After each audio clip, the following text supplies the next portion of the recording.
finalement terminé. Je sais que je vous ai fait attendre. J'adore l'album.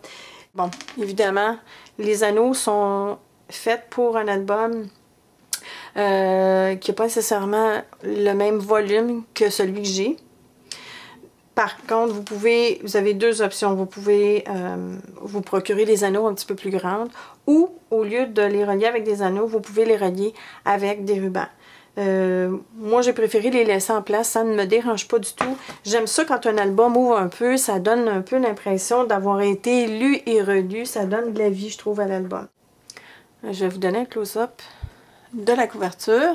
Donc, on a notre belle bannière ici. J'ai hâte que ma ficelle de pâtissier commence à s'effilocher. J'ai hâte de voir. Et voilà. Je vais l'aider un petit peu. On a la déco ici dans le milieu. La déco du milieu, il y a de l'espace ici pour inscrire le nom d'une personne. Évidemment, comme toute bonne collection de Graphic 45, il y a toujours une feuille d'autocollant qui est inclue dans chaque collection.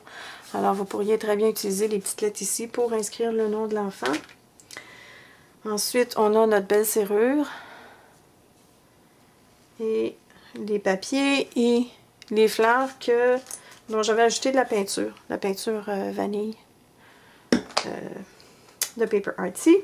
Et nos belles décorations, les épingles de bois de Little Yellow Bicycle. Je les adore. Je trouve ça joli. Ça fait une finition rustique. Ça va chercher la jute. Maintenant, je vais vous montrer chaque page. Et c'est ce que vous ne m'avez pas vu faire sur la vidéo, parce que sinon, la vidéo a été vraiment trop longue. Mais chaque page est conçue de la même façon. C'est qu'à droite, il y a de l'espace pour une photo. Et à gauche, il y a des cartons d'écriture et des décorations. Alors, je vais vous expliquer grosso modo. Les mesures, finalement, c'est pas compliqué, là. C'est l'espace pour la photo. Sur chaque page a 5 par 5. Donc, les sous-cartes ont environ 5 1/4 par 5 1/4 ou 5 1/8 par 5 1/8. Ça dépend là, de l'espace que je voulais avoir entre le fond de la page et l'espace pour la photo. Bon, alors si on commence ici, j'ai créé une petite pochette, tout simplement avec du papier à motif. Et ça ici, c'est une découpe d'un bouton de Mother Goose. Et j'ai passé une petite ficelle à pâtissier dans les trous des boutons. Et ça ici, ça peut être des cartons pour ajouter, vous pouvez rajouter une photo à l'endos, ou si vous voulez faire des lignes, ou peut-être ajouter un carton blanc et inscrire d'autres renseignements qui s'insèrent juste ici dans la pochette. À droite, bon, vous allez me dire, ben oui, mais il y a des éléments par-dessus l'endroit pour la photo, mais ils sont collés juste à la gauche ici et en haut. Celui-ci, j'ai mis des points mousse. Je vais vous montrer ici. Et ici, j'ai collé tout simplement avec de l'adhésif liquide. Ce qui fait que, je vais me prendre un carton. Si vous avez une photo, ben, vous pouvez la coller, vous pouvez l'insérer comme ça ici, au milieu. Normalement, quand on a une photo, l'image principale est soit au milieu ou vers les 2/3 de la photo. Donc ça, c'est la première page. Cette page ici, elle est différente des autres de l'album.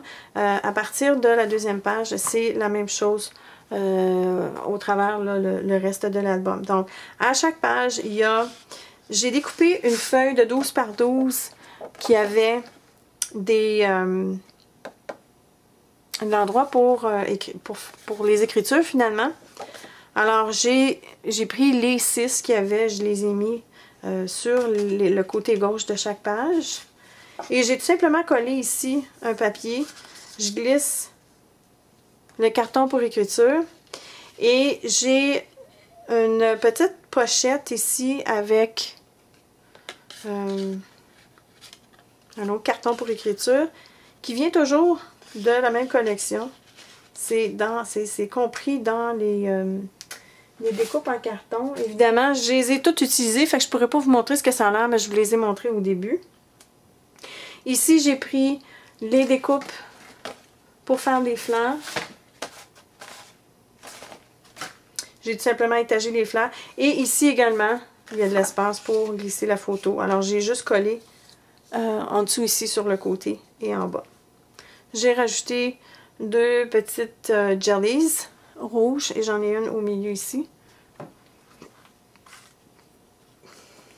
Évidemment, les mêmes mesures partout. La troisième page, une autre petite pochette avec un carton d'écriture. Dans la pochette, il y a un autre petit carton d'écriture. Évidemment, ici, vous pouvez insérer une photo. Donc, tout ce que vous voyez, toutes les décorations que j'ai rajoutées par-dessus les sous-cartes pour photos, évidemment, ils ont été pensés en conséquence. C'est que j'ai rajouté des points mousse ici, juste vers le haut, et ici sur le côté et en bas. La quatrième page. Ici, j'ai pas d'enveloppe, j'ai pas de... Ici, j'ai seulement que le carton pour écriture. J'ai rajouté des petites décorations par-dessus. Ici, pour le sous-carte de la photo, j'ai créé des bannières. J'avais des restants. J'avais des petits bouts de papier à motif qui me restaient des lisières. Alors, je les ai découpés. Je leur ai donné des motifs à drapeau. Et je me suis servi de ça, finalement, pour le fond. Comme arrière-plan, finalement, pour le sous-carte de ma photo. Encore une fois, là, évidemment, mon carton est plus gros, mais je peux glisser une photo ici, au bas. La troisième, une belle petite enveloppe qui est toujours sur le même ensemble pour découpe. Vous pouvez inscrire le nom de la personne. On peut cacher les choses secrètes. Une petite découpe de carte postale. C'est tellement joli, cette collection-là. La même chose ici. On peut glisser la photo en dessous. J'ai rajouté sur cette page-là des petites étoiles de Queen & Company que je vous ai montré au début, les Twinkle Stars. Je les ai rajoutées. J'en ai mis une ici par-dessus une étoile qui était déjà existante sur le papier d'arrière-plan. Et j'en ai mis 3 ici. Une en haut et 2 sur les côtés ici. Juste pour faire un rappel. Et pour chaque page, j'ai créé un onglet. De la même façon que j'ai créé les onglets pour les cartons d'écriture du début, j'ai tout simplement pris des cercles et je les ai collés dos à dos. Et j'ai varié aussi l'emplacement pour pas que ça soit tout égal. Et j'ai une autre petite enveloppe ici, avec un carton d'écriture qui vient toujours de l'ensemble de découpe. Puis j'ai créé une autre petite bannière ici, je trouvais que ça ajoutait. Je les ai mis sur des dimensionnels. Maintenant, l'enveloppe peut aller s'ajouter ici, sur le côté, pour avoir plus de place pour une photo. Dépendant de la photo que vous mettez aussi, des fois on peut rajouter des choses par-dessus. Et la dernière page, il y a tout simplement un carton, en fait 2 cartons d'écriture. Il y a le gros comme toutes les autres pages, de la place en arrière pour marquer les choses et un petit carton ici. J'ai rajouté une décoration ici évidemment pour ajouter une photo en dessous. Et l'endos. Et pour chaque page, j'ai créé un onglet. De la même façon que j'ai créé les onglets pour les cartons d'écriture du début, j'ai tout simplement pris des cercles et je les ai collés dos à dos. Et j'ai varié aussi l'emplacement pour pas que ça soit tout égal. Et j'ai une autre petite enveloppe ici, avec un carton d'écriture qui vient toujours de l'ensemble de découpe. Puis j'ai créé une autre petite bannière ici, je trouvais que ça ajoutait. Je les ai mis sur des dimensionnels. Maintenant, l'enveloppe peut aller s'ajouter ici, sur le côté, pour avoir plus de place pour une photo. Dépendant de la photo que vous mettez aussi, des fois on peut rajouter des choses par-dessus. Et la dernière page, il y a tout simplement un carton, en fait 2 cartons d'écriture. Il y a le gros comme toutes les autres pages, de la place en arrière pour marquer les choses et un petit carton ici. J'ai rajouté une décoration ici évidemment pour ajouter une photo en dessous. Et l'endos.